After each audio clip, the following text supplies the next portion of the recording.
So you guys were I'm hearing all you guys just wanted a theme song short, so here we go. This girl reviews movies, games, and books. Sometimes she plays them.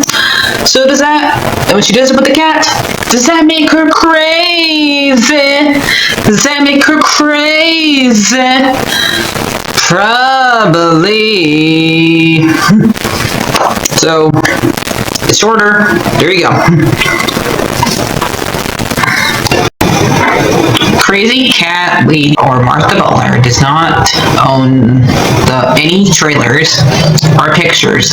I use them under fair educational for and entertainment purpose. Blade. Looks like it's all they did.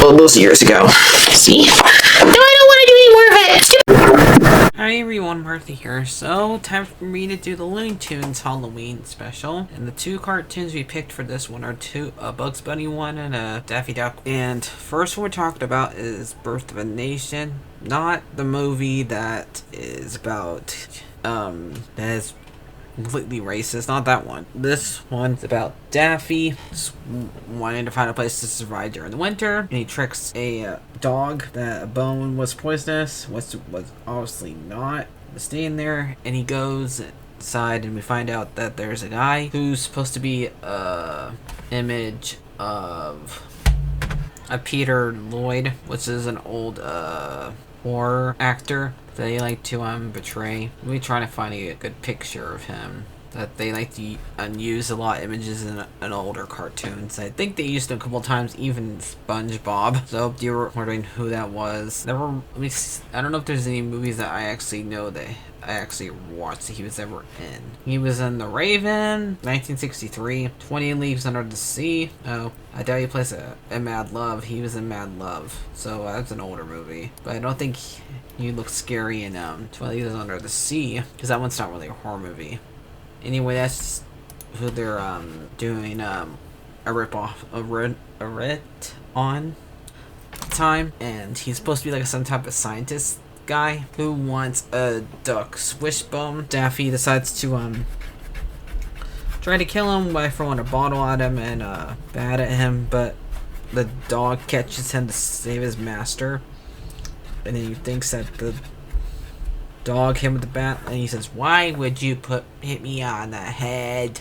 Or something like that. And he breaks the bat and he goes to bed after that. And this is when he realizes Daffy's up there, because Daffy was bringing in a thing to stab him with. But he has like some type of shield thing that he's really good at blocking Daffy's stab. So, and then he starts chasing him, and he just asks him, "Can I have your witchbone, Daffy? That's your duck." And Daffy ends up like running away and for the house, and has a number that counts like 2-1-12, and his head comes out. And eventually Daffy says, "I know when I'm not wanted."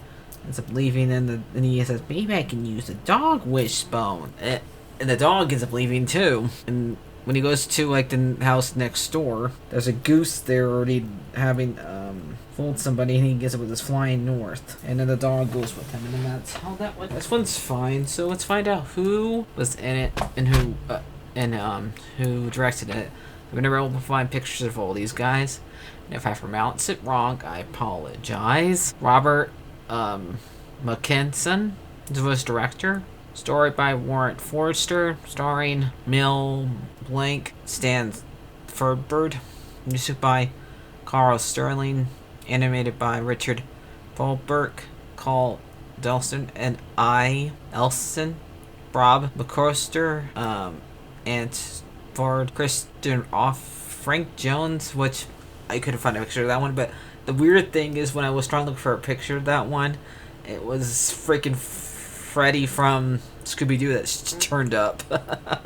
Layout by Colt Wood, background by Richard H. Thomas, and this one came out April 12th, 1947. Not even. Something that didn't even come out during near Halloween, which is okay. And there's no telling you where you find it. And the next one we're gonna do is Hyde and Hare, which is Bugs Bunny having to deal with Dr. Jekyll, Mr. Hyde. Basically, he has So Dr. Jekyll goes to give Bugs rabbit every single day, and Bugs says, "Aunt, why don't you just take me home already and make me be your pet?"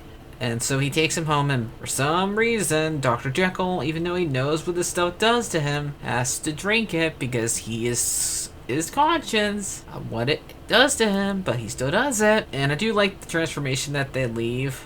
And this is one of the rare ones that was actually on YouTube. So I didn't have to look up upon and being on a different website of Daily Moors. So I did like the fact that it was actually on YouTube. This is not many not many Looney Tunes ones are on YouTube. Like most of them, like for Disney, most of them are on YouTube. So it doesn't take me that long to find. That's why I haven't really made a theme song about it, because I don't know if I could. About it looking just be a bunch of images, rather be a bunch of like video stuff. Besides, I don't have any toys of Looney Tunes, but anyway, it starts drinking it. It's pretty horrifying to look at for if a kid watched it. Yes, it could scare a kid. And then Bugs Bunny started playing the piano. I don't know if this is supposed to be like the music from the older Dr. Jekyll movie, because by then we would have already had a Dr. Jekyll black and white movie by now. Probably when this movie came out, the short came out. But he started playing notes, and then Mr. Hyde comes and scares him. He calls Doc, thinking that it's one of his patients, and eventually Mr. Hyde turns back to Jekyll and says, "I hope I didn't hurt anybody." And I don't even know why he doesn't bother telling Bugs, the monster that you're seeing is me. Why don't you just tell him that? But nope, they had to he keeps on turning it into him, even after he has an axe in his hand and a gunshot, and Bugs Bunny keeps on putting him into a closet, stuff where you keep your like drinks and stuff like that, pantry. And Bugs can't put two together that this guy, this doctor, is him. They're making Bugs Bunny look like an idiot in this short bit. It's also pretty good to see Bugs finally gets comeuppance, because a lot of times Bugs is the one who starts the fights between like Old Sammy Sam, Elmer Fudd, and some random bloke that he finds on who wanders in the forest or who lives near the forest. So yeah, it's nice to see. I guess they get him his comeuppance, and where he actually loses, and he ends up leaving after he drinks the potion, thinking that's a drink, and because you didn't drink that, did you?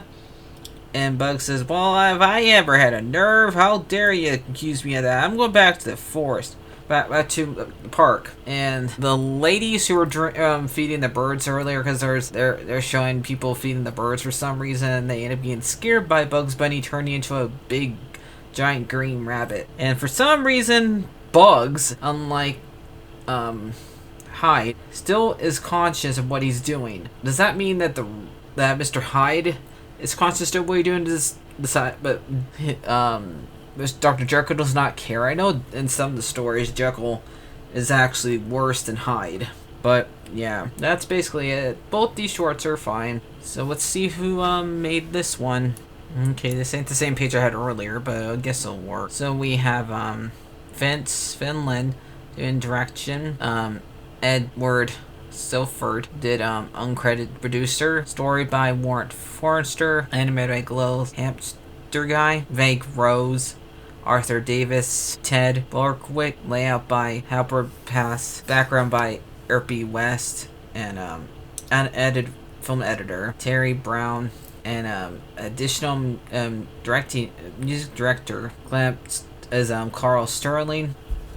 Alright, this one came out August 27th, 1957. 1955. Why did I say that? And that's that one. So if anybody's got any ideas what I can use for, let me know.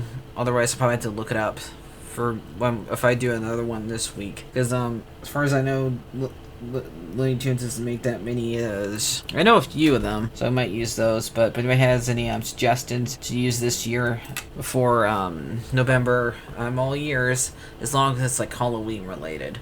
So make sure to not already do it, because I did some last year when I started doing this. So bye bye. Like, share, and subscribe.